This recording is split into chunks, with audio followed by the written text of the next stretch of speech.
அண்ணன் வலியை நன்கு அறிந்தவன் மேரு மலையை எதிர்க்கும் ஆற்றல் பெருங்காற்றுக்கு ஏது என்று ஐயப்பட்டான். பார்க்கடலை கடைந்த பராக்கிரமம் நிறைந்தவன் வாலி, அண்டத்தை அளாவும் வேகம் கொண்டவன். அத்தகையவனை ராமன் எதிர்க்க முடியும் என்பதில் அவனுக்கு உறுதி ஏற்படவில்லை. அனுமனை தனியே அழைத்து ராமன் ஆற்றலுக்கு எடுத்துக்காட்டு கேட்டான். அனுமன் அவன் ஐயத்தை அறிந்து தெளிவுபடுத்தினான். வாலியை கொல்லும் ஆற்றல் ராமனிடம் உண்டு என்று கூறினான். வேண்டுமானால் அவன் ஆற்றலை அறிய வாய்ப்பினை பெறலாம் என்றும் அறிவித்தான். மராமரங்கள் ஏழையும் ஒரே அம்பால் துளைக்கும் வல்லமை அவனிடம் உண்டு என்பதை தெளிவுபடுத்தினான் சுக்ரீவனும். அதுவே தக்க வழி என்று சிந்தித்தவனாய் மகிழ்ச்சி கொண்டான். ராமனை அணுகி தன் கருத்தை அடக்கமாய் அறிவித்தான். உன்னுடைய வில்லின் ஆற்றலையும் அம்பின் வேகத்தையும் உன் விரத்தையும் எம் வானரர் காண விளைகின்றனர். இந்த ஏழனுள் ஒன்றை துளைத்துக் காட்டினால் எங்களுக்கு ஊக்கமாக இருக்கும் என்று தெரிவித்தான். ராமன் அவன் இயக்கத்தை அறிந்து செயல்பட்டான். ஒரு மரம் என்ன, 7 மரமும் என் ஓரே அம்பால் துளைப்படும் என்று கூறினான். மராமரங்கள் 7 ஒன்றன்பின் ஒன்றாய் வரிசையாய் நின்று கொண்டிருந்தன. ராமன் வில்லை வளைத்து நான் ஏற்றி அம்பு தொடுத்தான். அவ்வொலி 7 உலகும் கேட்டது. அனைவரும் நடுங்கினர். அவ்வம்பு 7 மராமரங்களையும் துளைத்து முடித்து அவனிடம் வந்து சேர்ந்தது. 7 என்ற எண்ணிக்கை உடைய பொருள்களும் உயிர்களும் அது தம்மையும் தாக்குமோ என்று அஞ்சின. ராமன் வில்லாடலைக் கண்டு சுக்ரீவன் சொல்லோனா மகிழ்வும் நம்பிக்கையும் கொண்டான். அதற்கு மேல் அவர்கள் சிறிதும் தூரம் நடந்து சென்றனர். வழியில் துந்துபி என்ற அசுரனது எலும்பு கூடு மலை போல் படிந்து கிடந்தது. அதனை கடந்து செல்ல வேண்டிய நிலை ஏற்பட்டது. வற்றி உலர்ந்த அந்த எலும்பு கூடு வழிமறித்தது. இராமன் தன் தம்பியிடம் அதை அகற்றுமாறு குறிப்பு காட்டினான். இலக்குவன் தன் கால் நகத்தால் அதை உதைத்து தூக்கி எறிந்தான். அது சென்ற இடம் தெரியாமல் நெடுந்தொலைவில் விழுந்து மறைந்தது. இலக்குவன் ஆற்றலை அறிய இது சுக்கிரீவனுக்கு ஒரு வாய்ப்பாய் அமைந்தது. இது என்ன என்று ராமன் கேட்டான். துந்துபி என்பவன் போர்த்தினவு கொண்டு வாலியோடு மோதினான். வெற்றி தோல்வியின்றி இருவரும் கட்டி புரண்டனர். இறுதியில் வாலி அவனை குத்தி கொன்று தரையில் வீழ்த்தினான். அவன் தசை புண்களை கழுகும் நரிகளும் தின்று ஒழித்தன. அவன் எலும்பு மட்டும் அசையாமல் இங்கு கிடந்தது என்று கூறினான். துந்துபியின் மாமிச பிண்டம் இந்த ருசிய மூக பர்வதத்தில் வாலியினால் தூக்கி எறியப்பட்டது. இங்கு மதங்க முனிவர் தங்கியிருந்தார். அவர் இதைக் கண்டு அருவெறுப்பு கொண்டார். இதை எறிந்தவன் இங்கு வந்தால் அவன் தலை சுக்கு நூறாகுக என்று சாபமிட்டார். அந்த சாபம்தான் எங்களுக்கு புகலிடம் தந்தது என்று விளக்கினான். சீதை சிந்திய கலன்கள் அப்பொழுது வானரக்குலம் இடியும் மஞ்சும்படி வாய் திறந்து ஆரவாரித்தது. தூய நற்சோலையில் ராமனும் சுக்ரீவனும் அமர்ந்து இன்னுரையாடினான். நாயக, நான் உணர்த்துவது ஒன்று உண்டு என்று சுக்ரீவன் உரையாடினான். இவ்வழியாம் இருந்தபோது விண்வழியாய் இராவணன் கையகப்பட்ட அபலை ஒருத்தி அழுத கண்ணீரோடு தான் முடித்து வைத்திருந்த அணிகலன்களை கீழே போட்டுச் சென்றாள். அவற்றை பாதுகாத்து வைத்துள்ளோம் என்று கூறி அவற்றை அவன் முன் வைத்தான். அணிகலன் அவனுக்கு உயிர் தரும் அமுதமாய் காட்சியளித்தது. அணிகலன் கண்களில் நின்று மறைந்தது. அதற்கு உரிய அணங்கின் தோற்றம் கண்முன் வந்து நின்றது. அணிகளைக் கண்டதால் மகிழ்ச்சியும், அணிக்கு உரியவள் அருகில் இல்லாததால் அயர்ச்சியும் அடைந்தான். ராமன் தன்னிலை கெட்டுச் சோர்ந்து மயங்கி விழுந்தான். தான் உயிரோடு இருக்கும்போதே அணிகளை களையும் அவல நிலை ஏற்பட்டதே என்று வருந்தினான். அருகிலிருந்த சுக்ரீவன் ஆறுதலாய் நல்லுரைகள் தந்து மீண்டும் உணர்வு பெறச் செய்தான். கண்டது சீதையின் அணிகலன்களை கொண்டவன் அரக்கன் இராவணன் என்பது முடிவு செய்யப்பட்டது. அவன் எங்கிருந்த தாளும் அவனை கண்டு தெளிந்து கொண்டு வருவது தன் கடமை என்று சுக்ரீவன் கூறினான். வாலிவதை இனி முதலில் வாலியை கொன்று பின் சுக்கிரீவனுக்கு முடிசூட்டு. அவன் அரசனாவான். அவன் ஆணை பிறப்பித்ததும் 70 வெள்ளம் எண்ணிக்கையுள்ள வானரர் ஒன்று சேர்வர். அவர்களை ஒவ்வொரு இடமாய் அனுப்பினால காலம் நீட்டிக்கும். ஒரே இடத்துக்கு பலரையும் அனுப்பி வைப்பது மிகைப்பட்ட முயற்சியாகும். அனைவரையும் ஒரே சமயத்தில் 4 திக்குகளுக்கும் அனுப்பி வைப்பதுதான் தக்கது. அவ்வாறே இனி செயல்பட வேண்டும் என்று அனுமன் ராமனிடம் கூறினான். ராமனும் அவன் சொல்வது சரி என்று ஏற்றுக்கொண்டான். அனுமன் தன் துணை அமைச்சர்களான தாரன், நீலன், நளன் ஆகியவர்களோடு ராம இலக்குவருக்கு வழிகாட்ட சுக்ரீவன் வாலியின் இருப்பிடத்தை நாடிச் சென்றான். சுக்கிரீவனும் அவன் அமைச்சர் 4வரும் ராம இலக்குவரை தொடர்ந்து மலைச்சாரல் இடையே சென்றனர். தான் செய்யத்தக்கது யாது என்று சுக்கிரீவன் இராமனை நோக்கி கேட்டான். நீ வாலியை போருக்கு அழை. நீங்கள் இருவரும் போர் செய்யும் போது மறைவிடத்தில் இருந்து அம்பு ஒன்றினால் வாலியை கொல்வேன் என்று வழிவகையை கூறினான் இராமன். சுக்கிரீவனுக்கு அச்சம் நீங்கியது. வாலியை அழிக்க முடியும் என்ற நம்பிக்கை பிறந்தது. ஓர் உயரமான இடத்தில் இருந்து கொண்டு வாலியை போருக்கு வருமாறு கூவி அழைத்தான். யானையின் பிளிரல் கேட்டு எழும் சிங்கம் போல வாலி சுக்கிரீவனின் அறைகூவலை கேட்டு வியந்தான். போருக்கு அஞ்சி புறமுதுகிட்டவன் வலிய வந்து அழைத்தது அவனுக்கு வியப்பை அளித்தது. வாளியின் தாரமாகிய தாரை அவன் போருக்குச் செல்வதை தடுத்தாள். இதில் ஏதோ சூது இருக்கிறது, போக வேண்டா என்று கூறினாள். கண்ணீர் வடித்தாள். அவனே வலிய வந்து வகையாய் மாட்டிக்கொள்ளும் போது நாம் என்ன செய்ய முடியும்? அவனுக்குச் சரியான பாடம் கற்பிக்க வேண்டும் என்று கூறி எழுந்தான் வாலி. அவன் தன் வலிமையை நம்பி வந்தவன் அல்லன். ராமன் அவனுக்கு துணையாய் வந்திருக்கிறான். அதனால்தான் அவனுக்கு இவ்வளவு அஞ்சாமை என்று தாரை எடுத்து உரைத்தாள். வாலி கடுங்கோபம் கொண்டான். ராமன் திருப்பெயருக்கு மாசு கற்பிப்பதை அவனால் தாங்கிக் கொள்ள முடியவில்லை. தம்பியரை நேசிப்பவன் ராமன் உடன் பிறந்த சகோதரர்களிடையே அவன் பகையை மூட்ட மாட்டான். தன் நிகரற்ற வீரனான ராமன் ஒரு குரங்கோடு நட்பு கொண்டு அவனுக்காக பரிந்து துணைக்கு வருவான் என்று சொல்வது நம்பத்தக்கது அன்று என்று கூறி தாரை தடுத்தும் தயங்காது போருக்குச் சென்றான். ராமன் வாலியின் தோற்றத்தைக் கண்டு இலக்குவனிடம் அவனை பற்றி பெருமையாய் பேசினான். இலக்குவன் சுக்கிரீவன் நம்பத்தகுந்தவன் அல்லன் என்று எடுத்து உரைத்தான். அண்ணனையே கொல்வதற்கு நம்மை அவன் துணை தேடுகிறான் என்றால் அது துரோகம் அல்லவா? அவனை நம்புவது மண் குதிரையை நம்பி நட்டாற்றை கடப்பது போலத்தான் ஆகும் என்றான். தம்பியர் எல்லாம் பரதனாக முடியுமா? ஒரு சில குறைகள் இருக்கத்தான் செய்யும். அதற்காக நாம் அவனை வெறுக்க முடியாது. அவன் எப்படிப்பட்டவன் என்ற ஆராய்ச்சியா நமக்கு முக்கியம். யார் பக்கம் நியாயம் இருக்கிறது என்பதை வைத்துத்தான் ஒரு காரியத்தில் இறங்க வேண்டும். வாலி சுக்கிரீவனுக்கு உரிய ஆட்சியை எடுத்துக் கொண்டான். தவறு இல்லை. அவன் மனைவியை ஏன் அவன் கைப்பற்ற வேண்டும்? எந்த தவறும் செய்யாத தம்பியை அவன் ஏன் விரட்டி அடிக்க வேண்டும்? வாலி தவறு உடையவன். அவனை அழிப்பதுதான் அறம் என்று கூறி தெளிவுபடுத்தினான் ராமன். போர் மும்முரமாய் நடந்தது. சுக்கிரீவனை வாலி பந்தாடுவது போல தூக்கி எறிந்தான். அவன் தாக்குதலுக்கு ஆற்றாமல் சுக்கிரீவன் துவண்டு விட்டான். ராமன் மறைந்திருந்த பக்கம் வந்து மெல்லிய குரலில் தன்னை காக்குமாறு வேண்டினான் ராமன். உங்கள் இருவருக்கும் வேறுபாடு காண முடியவில்லை. நீ கொடி பூ அணிந்து செல், அடையாளம் தெரிந்து கொள்கிறேன் என்று அவன் செவிவில் படுமாறு மெதுவாய் உரைத்தான். ஊக்கம் மிகுந்தவனாக வாலியோடு சுக்ரீவன் போரில் இறங்கினான். அவனை விண்ணில் எறிய வாலி தயாராயிருந்தான். அந்த நிலையில் ராமன் அம்பு அவன் மார்பில் தொலைக்க அவன் பிடி நெகிழ்ந்தவனாய் கீழே சாய்ந்தான். மார்பில் பாய்ந்த அம்பை பிடுங்கி அதனை யார் எய்தது என்று அறிய விரும்பினான். அவனால் இயலவில்லை. இறுதியில் தன் வலிமை முழுவதும் பயன்படுத்தி அவருடைய இழுத்து பறித்தான். ராம் என்னும் திருப்பெயரைக் கண்டான். ராமன் தன் மீது அம்பு எய்தியமைக்காக வருந்தவில்லை. சான்றோன் ஒருவன் தன் சால்பு குன்றிய நிலையில் நடந்து கொண்டான் என்பதற்காக வருந்தினான். அறம் வளைந்து விட்டதே எனக் குமுறினான். பரதனுக்கு தமையனாய் விளங்கியவன் சகோதர பாசத்துக்கு இடையூறு செய்யலாமா என்று கேட்டான். ஓவியத்தில் எழுத ஒண்ணா உருவத்தாய், காவிய நாயகனாகிய நீ நடுநிலைமை தடுமாறலாமா? சீதையை பிரிந்துவி உதால் மனம் தடுமாறி இந்த தவறை செய்து விட்டாயா?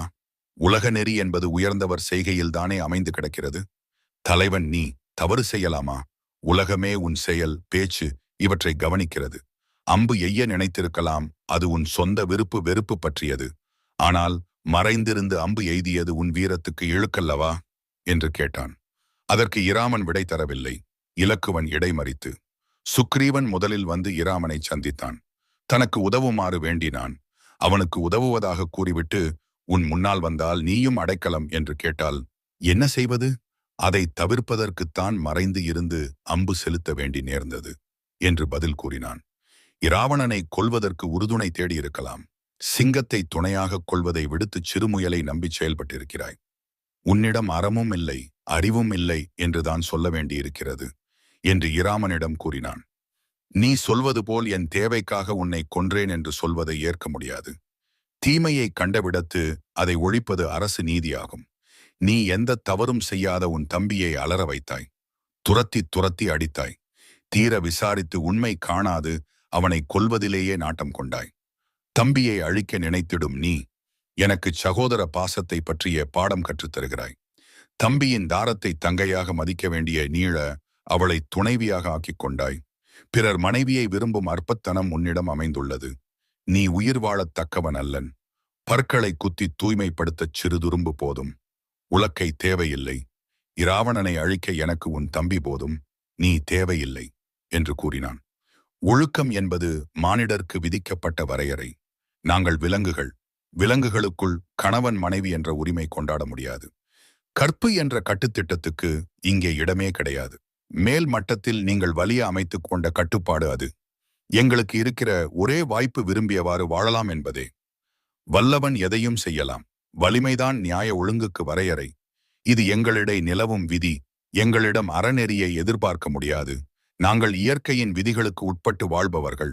மனிதருக்குச் சொல்லப்பட்ட அளவுகோல்களை வைத்து எங்களை அளப்பதில் நியாயமில்லை என்று வாலி கூறினான். மிருகம் மனிதன் என்பது உடலை பற்றியது அன்று, மனத்தை பற்றியது. மனிதனுக்குரிய அறிவும் ஆற்றலும் சிந்தனையும் உன்னிடம் உள்ளன. விலங்கு என்று சொல்லி தப்பித்துக் கொள்ள முடியாது என்று ராமன் அவனை திருத்தினான். வாலி மனம் மாறினான். அதற்குப் பின் ராமன் தவறு செய்ய மாட்டான். நீரில் நெருப்பு தோன்றாது. தவறு தன்னுடையதுதான் என்று உணர்ந்து அடங்கிவிட்டான் வாலி. தவறு செய்திருந்தால் என்னை மன்னித்து விடு என்று பெருமிதத்தோடு கூறினான். நான் கேட்கும் வரம் ஒன்று உள்ளது, அதை தர வேண்டும் என்று கேட்டான். என் தம்பி மது உண்டு, அம்மயக்கத்தில் கடமை செய்வதில் தவறக்கூடும். அதை பெரிதாக கொள்ளாது அவனை மன்னித்துவிடு. என் மீது செலுத்திய அம்பை அவன் மீது செலுத்த வேண்டா. அதை தாங்கும் ஆற்றல் அவனுக்கு இல்லை என்று தம்பியின் மீது கொண்ட பாசம் வெளிப்படும்படி இவ்வரத்தை கேட்டான். வாலி சிறியன சிந்தியாதான் என்பதை ராமன் இதனால் அறிய முடிந்தது. மற்றொரு வரம் வேண்டுகிறேன். என் தம்பியை உன் தம்பிமார்களுள் யாராவது தமையனை கொன்றவன் என்று கூறி இகழ்வாராயின் அதை தடுத்து நிறுத்த வேண்டும் என்று கேட்டுக்கொண்டான். வாலி ராமன் மதிப்பில் மிக உயர்ந்து நின்றான். அனுமனை உன் வில்லை போல வலிமையுள்ள துணைவனாய் ஏற்றுக்கொள். சுக்ரீவனை உன் தம்பி இலக்குவனைப் போல ஏற்று பாசமும் பரிவும் காட்டுக. இவர்கள் துணை கொண்டு சீதையை தேடி அடைவாயாக என்று இறுதியில் கூறினான். தன் தம்பியை பார்த்து அவனுக்கு அறிவுரைகள் சில கூறினான். இராமனுக்கு ஏவல் செய்யும் பேறு பெற்றிருக்கிறாய். நீ உன் கடமைகளினின்று தவறக்கூடாது. பெரியவர்கள் சவகாசம் நெருப்பு போன்றது. நீங்கினால் குளிர் காய முடியாது. நெருங்கினால் சுட்டு எரித்துவிடும். மேல்மட்டத்து வாசிகள் அடிமைகள் செய்யும் தவறுகளை மன்னிப்பார் என்று நினையாதே. அவர்களுக்கு பயன்படாவிட்டால் தூக்கி எறிந்து விடுவர். மன்னர்கள் அடிமைகளை மன்னிக்க மாட்டார்கள்.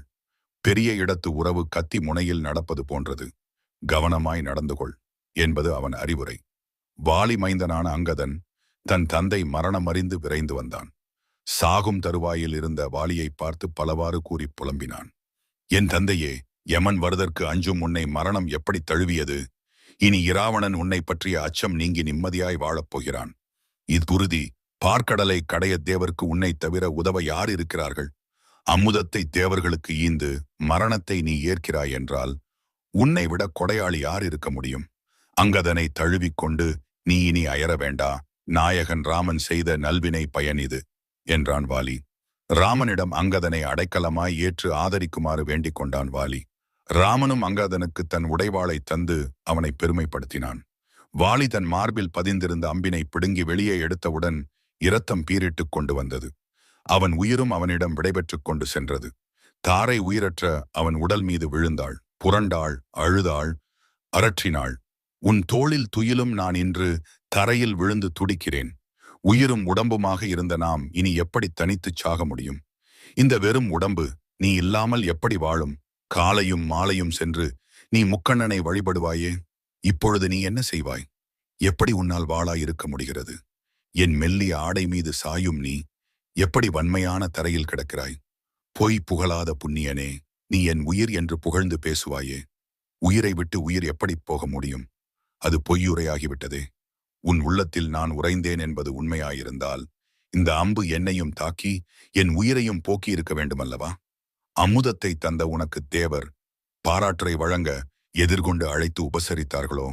உன் தம்பிக்கு வாழ்வு தா என்று ராமன் வாய் திறந்து கேட்டிருந்தால் வள்ளலாகிய நீ மறுத்து பேசியிருப்பாயா? போருக்குச் சென்ற போதே தடுத்தேனே. ராமன் சுக்கீரவனுக்கு துணையாய் வந்திருக்கிறான் என்று சொன்னேனே. நீ கேட்கவில்லையே. சாவை விரும்பி ஏற்றுக்கொண்டாயே. அம்பு ஒன்றால் உன் மார்பை பிளக்க முடியும் என்று இதுவரை நான் நம்பியதில்லை. இது புதுமையாய் இருக்கிறது என்று புலம்பினாள். தன் மகனை விழித்து தம்பியும் தமையனும் உறவு கொண்டிருந்த போது உயர்ந்திருந்தனர். பகை புகுந்த போது எவ்வளவு பெரிய அழிவு ஏற்பட்டுவிட்டது பார்த்தாயா? அறச்செல்வனாகிய ராமனும் அறம் திரம்ப முடியும் என்பதை நீ எண்ணி பார்த்ததுண்டா என்று கடுமையாய் விமர்சித்தாள். அதற்கு மேல் தொடரவிடாது. அனுமன் இடை நின்று தடுத்து தாரையை அந்த புறத்துக்கு அனுப்பி வைத்தான். அங்கதனை கொண்டு ஈமக்கடன் செய்வித்தனர். நடக்க வேண்டியதில் நாட்டம் கொண்டனர். முடிபுனை விழா தம்பி இலக்குவனிடம் சுக்ரீவனுக்கு அவன் கையால் முடிசூட்டும்படி கட்டளையிட்டான் ராமன். சுக்ரீவனுக்கு முடிசூட்டப்பட்டது. ராமன் பின்வருமாறு அறிவுரை கூறினான். நீயும் அங்கரதனோடு ஒற்றுமையாயிருந்து நல்லரசு நடத்துவாயாக. அமைச்சரையும் படைத்தலைவரையும் தக்க வகையில் பயன்படுத்தி கடமைகளை செய்து முடிப்பது அறிவுடைமையாகும். நூல் அறிவோடு நல்லது கெட்டது அறியும் பகுத்தறிவு கொண்டு தெளிந்து ஆட்சி செய்ய வேண்டும். செல்வத்தை காத்து தக்க வழியில் செலவு செய்ய சிந்தனை செலுத்துவாயாக. நண்பர் யார், பகைவர் யார், பொதுநிலையில் உள்ளவர் யார் என்று பகுத்தறிந்து செயல்பட வேண்டும். யாரிடத்தில் எப்படி பேச வேண்டுமோ அந்த பாங்கு அறிந்து அவை அறிந்து பேச வேண்டும். எளியர் என்று சொல்லி ஒருவரை இகழ்ந்தால் அதனாலும் தீமைகள் ஏற்பட வாய்ப்பு உண்டு. கூனியால் யானடைந்த தீமைகள் எனக்கு ஒரு பாடமாய் அமைந்துவிட்டன. பெண்டிரால் நன்மையும் உண்டு, தீமையும் உண்டு. வாலியின் இறப்பை பார்த்தாய். எங்களுடைய வாழ்வில் ஏற்பட்ட சரிவுகளும் பெண்களால் ஏற்பட்டவையே. நாட்டு மக்களிடத்து தாயினும் அன்பு செலுத்து, கண்ணோட்டம் வேண்டும். அதே சமயம் தீமை செய்பவர்களை களை நீக்குவது போல தண்டிப்பதற்கு தயங்கக்கூடாது. பிறப்பும் இறப்பும் நல்வினை தீவினைகளை ஓட்டி அமைவன். எனினும் மாந்தர்க்குச் சிறப்பு என்பது அவர்கள் சிந்தனையை ஒட்டி அமைவதாகும். உலகை படைத்த பிரம்மாவாயிருந்தாலும் அறநல்லதை செய்துவிட்டு தப்பித்துக் கொள்ள முடியாது. செல்வமும் வறுமையும் கூட அவரவர் முயற்சிகளை ஒட்டியனாகும். முயற்சி திருவினையாக்கும். முயற்சியின்மை உரிமைக்கு காரணமாகிவிடும். என் அறிவுரையினை ஏற்று ஆட்சியை இனிது நடத்துவாயாக. மழைக்காலம் கழிந்த பின்பு கடல் போன்ற நின் சேனையுடன் இங்கு வந்து சேர்வாயாக என்று சொல்லி அனுப்பினான். சுக்ரீவன் சில நாள்கள் தங்களோடே தங்கும்படி ராமனை கேட்டுக்கொண்டான். வாழ்க்கையை மேற்கொண்ட நாங்கள் அரண்மனையில் சுகவாசிகளாய் மாறக்கூடாது. மேலும் நாங்கள் உங்களோடு இருந்தால் எங்களை கவனிப்பதிலேயே உங்கள் காலம் கழிந்துவிடும். உங்களால் கடமைகளை செய்ய முடியாது என்று கூனான் ராமன். மேபலும் தன் மனக்கருத்தை விரித்துரைத்தான். சீதையின்றி தனித்து நான் அடையும் இன்பம் எதுவாயிருக்கும்? பெண்டாட்டியை பறிகொடுத்து அரண்மனையில் கழித்து இருக்கிறான் என்று உலகம் பேசாதா? யான் துறவிகளைப் போல நோன்பு நோற்று தனித்து வாழ்வதுதான் தக்கது என்று சுக்ரீவன் ராமன் உடலை வணங்கி கண்ணீர் மல்க விடைபெற்று கட் தை நோக்கிச் சென்றான். அங்கதனை அழைத்து ஆதகரவனை சிறிய தந்தை என்று நினைக்காது, பெற்ற தந்தையாய் மதித்து அவன் ஏவலை ஏற்று நன்மகனாய் நடந்து கொள் என்று அறிவுரை கூறி அனுப்பி வைத்தான் ராமன். கார்காலம் கடந்தது. எனினும் குறிப்பிட்டபடி குரங்கின தலைவனாகிய சுக்ரீவன் படைகளோடு வந்து சேரவில்லை. அதனால் வெகுண்டு எழுந்த இராமன் இலக்குவனிடம் சுக்கிரீவன் காலம் தாழ்த்துவது ஏன்? கடமையை மறந்து கள்ளுண்டு மயங்கி கிடக்கின்றான் போலும். சொன்ன சொல் தவறியவனை தவறாமல் தண்டிப்பது கடமையுமாகும். பெறுவதற்கு அரிய அரச செல்வம் பெற்றபின் அரச போகத்தில் ஆழ்ந்து செய் நன்றி மறந்துவிட்டான். போகட்டும், நம் வீரம் அவனுக்கு நினைவில் இருக்க வேண்டுமே. சத்தியம் தவறியவனை கொன்று அழிப்பது தவறு அன்று. எதற்கும் நீ சென்று அவன் கருத்தினை அறிந்து வா என்றான். அறத்தை நிறுவக் கையில் வில்லுண்டு, வில்லில் தொடுப்பதற்கு விரல் மிக்க அம்பு உண்டு. அவன் உயிரை கவர நம்பால் வீரம் உண்டு என்பதை சொல்லிவிட்டுருவான். அவன் சாவை விரும்பி ஏற்கிறான் என்பது தெரிகிறது.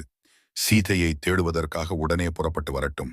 இல்லை என்றால் அவனும் அவ்வானரக் குடியும் அழியும் என்பதை அறிவித்து விட்டு வா. அவசரப்பட்டு உன் ஆவேசத்தை காட்டாமல் அவன் சொல்லும் பதிலை தெரிந்து வா என்று சொல்லி அனுப்பினான் ராமன்.